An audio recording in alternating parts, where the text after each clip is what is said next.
Details tonight in connection with a grim discovery at a downtown LA hotel. Police now believe the body found inside a rooftop water tank is that of a tourist who disappeared 3 weeks ago. The case of Elisa Lam began gaining international attention in early 2013, but it would take over a decade for many of the lingering questions surrounding it to receive firm answers. Now, with newly uncovered evidence and technological advances in forensics and behavioral analysis, the mysteries that once clouded the tragic death of the Canadian student at Los Angeles' infamous Cecil Hotel have finally been clarified. And the reality behind her final days is far more shocking than anyone could have expected. Before we start, smash the like and subscribe buttons for more updates. It started on January 26, 2013, when 21-year-old Elisa Lam checked into the Cecil Hotel, a decaying building in downtown LA that carried a notorious reputation tied to violent crimes, suicides, and even connections to serial killers. Located near Skid Row, the hotel had long been associated with unsettling events. But Elisa's disappearance brought a fresh wave of eerie attention that would become one of the most discussed and theorized internet mysteries in modern history. What made the case so deeply disturbing to so many was the security footage released by police a few days after her disappearance. The surveillance clip, showing Elisa in the hotel's elevator, seemed pulled straight from a psychological horror film. Her behavior was erratic and inexplicable, pressing multiple buttons, stepping in and out of the elevator, peering into the hallway as though she was being followed, and making strange hand gestures. The elevator itself added to the surreal effect, malfunctioning and refusing to close its doors. The footage quickly went viral, sparking an avalanche of speculation. Conspiracy theories flourished, everything from supernatural entities to government experiments, demonic possession to foul play by hotel staff or other guests. But at the time, the facts were scarce. Weeks after her disappearance, Elisa's body was discovered in one of the hotel's rooftop water tanks after guests complained about water pressure and strange taste. Her naked body was floating in the tank with her clothes nearby. How she got there, why she ended up inside the locked water tank, and whether anyone else was involved remained fiercely debated. Now, years later, with the benefit of enhanced forensic tools and full access to digital records that were previously unavailable or incomplete, the case has finally been re-examined in its entirety. And what investigators have uncovered has shaken even the most seasoned professionals. One of the biggest revelations came from a full reconstruction of Elisa's digital footprint, made possible through recovered metadata from her phone and laptop. When investigators revisited the contents of her electronic devices using modern recovery tools, they found that Elisa had been actively blogging and messaging up to the very night she vanished. Contrary to earlier assumptions that she had simply vanished from contact, her communications showed a startling shift in her emotional state in the 48 hours leading up to her disappearance. These were not just expressions of mental distress, as many had assumed based on her known history with bipolar disorder. Instead, she had been reporting a growing paranoia, describing voices she believed were following her and making references to coded rooms and sealed staircases. These seemingly nonsensical statements were long dismissed as the result of a psychological episode. But new forensic linguistic analysis, paired with declassified architectural documents of the Cecil Hotel, revealed that some of her references matched real, now confirmed parts of the hotel's infrastructure. The coded rooms she wrote about were rooms previously used for illicit activities in the 1980s and 1990s, many of which were boarded up but still accessible through service tunnels and concealed doorways. The sealed staircases referred to staff-only access points that weren't marked on public maps. How Elisa came to know about these hidden areas was a mystery in itself, until footage from another part of the hotel was finally processed correctly using advanced visual restoration techniques. This footage, pulled from a grainy camera on a hallway separate from the elevator, captured something chilling. Elisa had not been alone that night. In fact, a shadowy figure was seen entering a maintenance corridor only minutes after Elisa had wandered into the same area.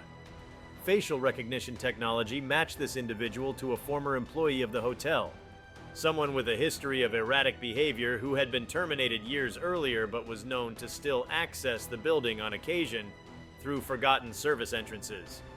That man had never been investigated thoroughly due to lack of evidence and, at the time, an assumption by authorities that Elisa's death was likely a suicide or accidental. But this changed everything. The timeline became clear. Elisa had encountered this man, whose identity remains sealed under current investigations. Their interaction, partly captured in the newly uncovered footage, showed a disturbing sequence. She had been led, not chased, into one of the old service tunnels. Her elevator behavior then wasn't the result of hallucinations or paranoia without basis. She was likely responding to a very real presence following her in the hallways. The strange gestures and the pressing of multiple buttons weren't random. They were likely attempts to disable the elevator, hide, or escape. More shocking was what the forensic team found on the newly recovered rooftop footage. The Cecil Hotel had always claimed that the water tanks were inaccessible to guests, with locked doors and alarmed systems in place. However, documents and footage now reveal that one of the rooftop access alarms had been disabled earlier that same evening. This wasn't something Elisa could have done herself. Further analysis of the tank's lid showed fingerprints and skin oil residue inconsistent with Elisa's own, according to biometric comparison. The water tank itself, long the final resting place of Elisa's body, offered more secrets. Using advanced materials testing, forensic scientists found microscopic abrasions and pressure marks on the inner rim of the tank lid. These indicated that it had been closed after Elisa entered, by force, from the outside. This proved a long disputed point. For years, debate raged over whether Elisa could have climbed in herself and accidentally drowned, or if the lid was too heavy for her to close behind her. Now it's known for certain someone closed that lid, and it wasn't her. Perhaps the most disturbing element of the newly uncovered information lies not in how Elisa died, but in how easily it was allowed to happen. The Cecil Hotel's management had for years operated in a gray area between legality and neglect. Safety regulations were ignored, surveillance footage was routinely deleted or poorly stored, and access to sensitive areas was often left unsecured. Several of these issues were documented at the time but brushed aside in the official narrative. The hotel's dark history of suicides, overdoses, and criminal activity seemed to absorb yet another tragedy without consequence. But the latest investigation showed that the hotel staff may have been aware of Elisa's mental health state and her interactions with the unidentified man. One staff member, who had since relocated overseas, was found through a new global subpoena initiative and questioned under oath. They admitted to seeing Elisa speaking with a former employee days before her death, but were instructed by a manager to stay out of it. It turns out there was a quiet culture of turning a blind eye within the hotel walls, especially toward the strange or dangerous. All this time, it wasn't just a story of one woman's tragic mental health crisis. It was a story of institutional negligence, willful ignorance, and a predator hiding in plain sight. Elisa Lam had unknowingly stepped into a spider's web of circumstances more dangerous than anyone realized. An old building with dark corners, a revolving door of unstable individuals, and a security infrastructure that functioned more like a suggestion than a safeguard. In the end, the pieces finally fit. She was followed. She was manipulated. She may have been threatened into retreating to the rooftop, believing it was the only place to hide. And when she climbed into the water tank, whether coerced or hoping to evade detection, it became her tomb, sealed by a hand that had no reason to ever be in that area to begin with. The implications are enormous. For years, society dissected Elisa's behavior under the harsh light of public judgment, assuming mental illness was the root and total explanation. But with each new development, it's become clear that she was responding to very real external threats. What appeared irrational now reads like the last desperate measures of a woman trying to survive. The internet played its part in both preserving and distorting the case. Online sleuths, while sometimes insightful, also contributed to wild theories that distracted from the core issue: Elisa's vulnerability in an environment that should have protected her. The viral nature of the elevator video cast a shadow that obscured other vital footage and details until now. And the revelation of the former employee's involvement raises serious questions about accountability. How did he continue to access the premises? Why was his history not flagged sooner? Could Elisa have been saved if staff had acted earlier? These questions aren't theoretical anymore. They're part of an active legal inquiry that's reopening doors thought long closed. No supernatural force was at play. No bizarre conspiracy or government cover-up. The true story is far more chilling in its realism.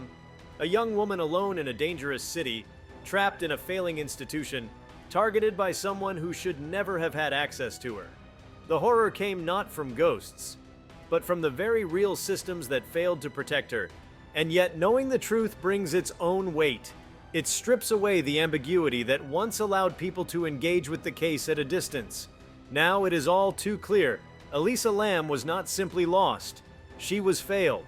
She reached out in her final hours, left digital breadcrumbs, and responded to genuine fear. And nobody came in time. There is a cold finality to knowing what happened, but also a grim clarity. With the truth uncovered, Elisa's story transforms from a puzzle into a cautionary tale about institutional neglect, the dangers of untreated evil hiding behind broken systems, and the need to always take the signs of danger seriously, no matter how odd they appear on the surface. Her death, long a mystery warped by the online imagination, now stands as a testament to the very real consequences of human failure, and the unthinkable moments that unfold when no one is watching close enough to intervene. With the truth now fully illuminated, the case of Elisa Lam moves from the realm of mystery into a harrowing chronicle of systemic vulnerability, human oversight, and the deadly consequences of institutional apathy. But as the details continue to unfold, they paint a broader, more disturbing picture, one that stretches far beyond the walls of the Cecil Hotel. While her story is uniquely hers, the mechanisms that allowed it to happen are distressingly common. One of the most significant realizations emerging from the resolution of the case is just how vulnerable people with mental health challenges remain when navigating unfamiliar environments. Elisa was traveling alone in a major city, far from her family and support network. Like many young adults seeking independence, she turned to online platforms and social spaces to share her experiences. She had an active blog where she documented thoughts, feelings, and even travel updates. These posts, at the time largely viewed as personal expression or emotional release, now serve as critical timestamps in the investigation. It's not just that her mental state was fluctuating, it's that she was clearly reaching out, expressing unease, and leaving behind markers that, if read differently, might have signaled her descent into danger. Yet no safety net caught her. No one intervened when the signs shifted from introspective musings to coded warnings. In many ways, her digital presence functioned like a lighthouse blinking in a fog no one bothered to navigate. That becomes even more disheartening when examining the online communities that had attached themselves to the case. While some netizens were genuinely trying to solve a mystery and advocate for her, others capitalized on the virality. Armchair detectives pored over her online content, dissecting her final days like a public riddle. Yet many did so without compassion, drawing unfounded conclusions, posting videos that blurred the line between investigation and exploitation. It speaks to a deeper cultural tendency to sensationalize trauma and frame tragedy as entertainment. This tendency wasn't just confined to social media. The hotel itself began marketing its notoriety. The Cecil Hotel, long before the Elisa Lam case, had been struggling to survive. With declining tourism and a decaying infrastructure, it leaned heavily into its macabre history, embracing its reputation as haunted and cursed. After her death, instead of retreating into accountability or reflection, the hotel experienced a resurgence of interest, largely fueled by the fascination with her case. Ghost tours, true crime documentaries, and internet lore fed into the hotel's rebranding as a destination for the curious and the thrill seekers. In hindsight, this commodification of Elisa's story not only added layers of fiction to her reality, but delayed the serious efforts needed to uncover the truth. The hotel's dark legacy played an undeniable role in shaping public perception. The Cecil wasn't merely a setting. It was a character in the story. Its long history of suicides, crimes, and connections to notorious figures like Richard Ramirez made it a breeding ground for conspiracies. People were more willing to believe in paranormal explanations than to question structural failings or examine the uncomfortable truths of how such institutions operate in neglected urban centers. In the latest revelations, however, that veil has been torn away. The hotel's management, once tight-lipped, is now facing mounting legal scrutiny. Investigators have confirmed that corners were consistently cut, Security systems were outdated and poorly maintained. Staff often lacked training, especially in recognizing signs of distress among guests. There was no clear protocol for managing high-risk situations, and guests like Elisa, young, alone, and vulnerable, were often left entirely to their own devices. Additionally, there were failures at a policy level. Local ordinances allowed the Cecil to operate in a liminal space between residential building and tourist hotel. This meant that enforcement of safety standards was often ambiguous. Maintenance inspections, security compliance, and emergency protocols were laxly observed. These loopholes were known but ignored, and Elisa's death exposed just how dangerous such oversight could be.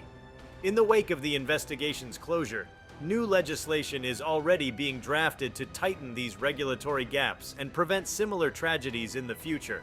One aspect that hadn't previously received enough attention was how the city itself failed her. Downtown Los Angeles, particularly the Skid Row area, is a place where suffering is common and empathy is rare. It is a convergence zone for homelessness, mental illness, addiction, and violence. Elisa, arriving as an outsider, was dropped into this environment without warning or preparation. She was likely unaware of the context, the dangers, or even the nature of the place she was staying. Booking sites and travel platforms had downplayed the hotel's location, framing it as a budget-friendly historic landmark. No warnings, no advisories, just curated photos and outdated descriptions. This lack of disclosure represents another layer of the systemic failure that surrounded her death. Tourists rely on the good faith of listings and institutions to tell the truth. Elisa, like many, was trusting. That trust was misplaced, not just in the hotel, but in the broader system that allowed such a place to continue operating under the guise of normalcy. And while Elisa's bipolar disorder had long been the center of speculation, the final conclusions reveal a sobering truth. Her mental illness may have made her more vulnerable, but it was not the cause of her death. This distinction matters. For years, society allowed the assumption to stand that her illness led her to behave irrationally and ultimately to her death. But the facts now show that she was manipulated, possibly coerced, and ultimately denied protection at multiple levels. This distinction is crucial because it shifts the narrative from victim blaming to institutional accountability. The broader implication is how society views people with mental health conditions. Elisa's case shows how quickly we as a culture are willing to attribute erratic behavior to illness, without questioning environmental triggers or outside influences. It's easier to pathologize someone's behavior than to scrutinize the systems that fail them. Her behavior in the elevator was framed as crazy or possessed by many online forums, ignoring that she was likely reacting to a very real threat and not hallucinating as originally assumed. That shift in understanding forces a broader conversation about how people with mental health challenges are treated in public spaces. There's often a thin veneer of tolerance masking deep discomfort. Rather than support structures, people encounter suspicion or dismissal. Elisa's story, now understood more clearly, is not just a tragic tale. It's an indictment of the stigmas that still persist and the institutional voids that allow people to slip through unnoticed until it's too late. As more forensic evidence came to light, one detail stood out for its symbolic weight. A receipt time-stamped on the morning of her disappearance showed that Elisa had purchased a small notebook and pen from a nearby store. Found in her room, the notebook contained a few short notes. Fragmented sentences, scribbled ideas, almost like someone trying to hold on to reality. Some appeared to be reminders, while others hinted at a sense of foreboding. Though not admissible as concrete evidence, the tone of the notes reinforced the idea that she was aware of being watched or followed. These fragments are now being treated not as ramblings, but as a form of attempted documentation, one last effort to leave a trail. It's also been revealed that the man seen following her had, on at least one prior occasion, interacted with other guests. These reports, previously dismissed, have resurfaced in the light of the new evidence, and an unsettling pattern is beginning to form. There may have been other near misses, other guests who had unsettling encounters, but who left the hotel unharmed, never realizing how close they came to danger. The difference was that Elisa had no one around her, no one to spot the warning signs or intervene. This isolation adds another painful layer to her story. In an age of hyperconnectivity, Elisa was surrounded by people yet entirely alone. Guests walked the same hallways, staff passed her in lobbies, online friends liked her posts. But none of those connections translated into real-time support when she needed it most. This paradox, being visible and invisible at the same time, is perhaps the most haunting aspect of her case. With the mystery resolved, attention now turns toward justice. Lawsuits are being revived. Families of past victims tied to the hotel's history are coming forward. Activists are demanding a full inquiry into how properties like the Cecil continue to exist in liminal regulatory zones. There is a growing call for transparency in how hotels, especially those operating near vulnerable communities, handle guest safety and staff behavior. Yet even as the dust settles, there remains a deep moral discomfort. Knowing what happened doesn't erase the tragedy, it sharpens it. The shock doesn't come from ghosts or conspiracies, it comes from the clarity of failure. The reality that a young woman full of promise died because every safeguard, every checkpoint, every opportunity to help her was bypassed or ignored. Her name, Elisa Lam, should never again be used as a curiosity or a case study in horror. It should be a reminder, firm and uncomfortable, of what happens when institutions prioritize profit over safety, when staff are trained to avoid involvement, when the mentally ill are left unsupported, and when individuals with a history of violence are allowed proximity to the vulnerable without oversight. The path forward will not bring her back, but it can prevent another tragedy. New standards in hotel surveillance and guest welfare are already being proposed. Urban planning experts are pushing for transparency in how neighborhoods with high crime rates are represented to tourists. Mental health advocates are calling for mandatory training for hospitality workers to identify and respond to signs of distress. Above all, her case serves as a moral mirror, reflecting the values we've failed to uphold. In Elisa's final moments, she sought to escape. From what we now finally understand. But more than her death, it is the silence that followed. The days of inaction, the missed chances, the shrugging off of responsibility that will haunt the memory of this case. There is no twist ending, no final revelation that redeems the story. There is only this: a young woman died in a city that didn't protect her, in a hotel that chose neglect, and in a system that prioritized convenience over compassion. Now that the truth is known, there's only one question left for all of us. What will we do with it? Because the truth is no longer hiding. The door has opened. The elevator has moved. The tank is no longer sealed in mystery. What remains is the echo of footsteps in empty hallways and the obligation to ensure that what happened to Elisa Lam never happens again. With the conclusion of the Elisa Lam investigation, the overwhelming clarity of the facts leaves not just an imprint on the justice system, but a deep psychological scar on the public consciousness. The sheer strangeness of her final hours, the dark convergence of vulnerability, architectural secrecy, negligence, and danger forces a reevaluation of how environments like the Cecil Hotel are more than physical spaces. They become ecosystems where hidden rules govern who is safe and who isn't. And Elisa was at the center of that system, a canary in the coal mine for something deeply flawed. One of the lesser explored aspects now coming into focus in the wake of the case's resolution is how the physical design of the Cecil Hotel itself contributed to the tragedy. Buildings are not just structures. They influence behavior, obscure vision, allow anonymity, and create opportunities for concealment.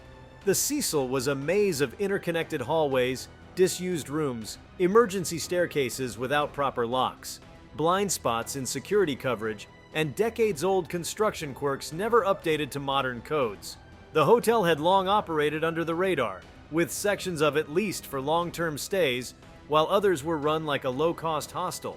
This dual identity allowed it to slip through regulatory cracks.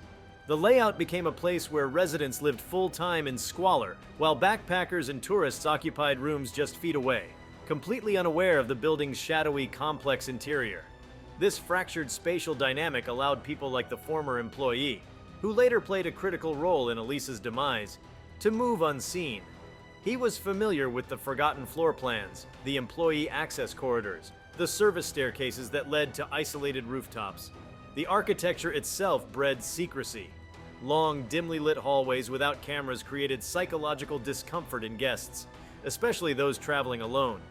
In interviews conducted after the case reopened, Several former guests described an unshakable feeling of being watched or followed. These weren't dramatic claims. They were instinctual reactions to a space that had been allowed to decay into something that no longer functioned as a secure environment. The very notion of safety inside buildings like the Cecil is built on assumptions that doors lock, that stairwells are alarmed, that unauthorized access is prevented, that security personnel are available. None of these assumptions were valid. One internal audit, now made public, revealed that of 23 safety systems checked at the time of Elisa's stay, only 11 were functional. Others were either out of order, disconnected, or not installed at all. The rooftop alarm was among those found to be completely offline. Yet perhaps even more disturbing than the physical environment is the human infrastructure, or lack thereof. Elisa Lam was not invisible, and her behaviors were not subtle. She was seen by staff, she was spoken to, she was recorded. Multiple people knew of her presence, saw that something was off, but said nothing, did nothing. In these interactions, the facade of customer service prevailed over humanity. To act, to intervene, would have meant deviating from procedure, and so no one did. This silence speaks volumes about how corporations and institutions treat responsibility. Liability for many organizations is a problem to be managed, not a wrong to be made right. In the aftermath of Elisa's disappearance, hotel representatives did what was legally required, but they did not take extraordinary measures. They did not close off entire sections of the hotel. They did not review all footage until prompted by authorities. The priority was business continuity, not truth. That response, or lack thereof, stands in stark contrast to the public obsession that surged online. As soon as the elevator footage went public, the internet took over. Millions watched, rewatched, slowed down frames, speculated wildly. What makes this phenomenon even more unsettling in retrospect is how the public's approach to Elisa's case became, in essence, performance. Rather than focus on systemic risks or flaws in hotel security, the narrative became consumed by myths, ghosts, curses, alternate dimensions. The result was a distortion of her identity, turning her into a character in a story rather than a victim in real life. Now, with the truth exposed, that layer of collective detachment has to be peeled back. The case wasn't an urban legend. It wasn't fiction. It was real. And with that reality comes a moral cost, because the attention that could have fueled pressure on city officials, hotel management, or law enforcement was instead spent theorizing about the supernatural. The sheer number of content creators who profited off Elisa's name through videos, podcasts, docuseries, merchandise points to a troubling industry of trauma commodification. Her image was manipulated, her memory reduced to dramatic thumbnails and eerie background music. Few, if any, of those involved in this online ecosystem paused to ask what she would have wanted or how her family felt, watching the world pick apart their daughter's final moments for entertainment. In parallel, there's another angle to this story that has recently drawn attention: how cities like Los Angeles accommodate, often carelessly, spaces that straddle extremes. The downtown area where the Cecil stands is a collision point. High-rise office buildings tower over sprawling tent cities. Upscale restaurants sit across the street from encampments. The wealth gap is visible and the social services system is overwhelmed. Elisa, arriving from Vancouver, would have seen none of this coming.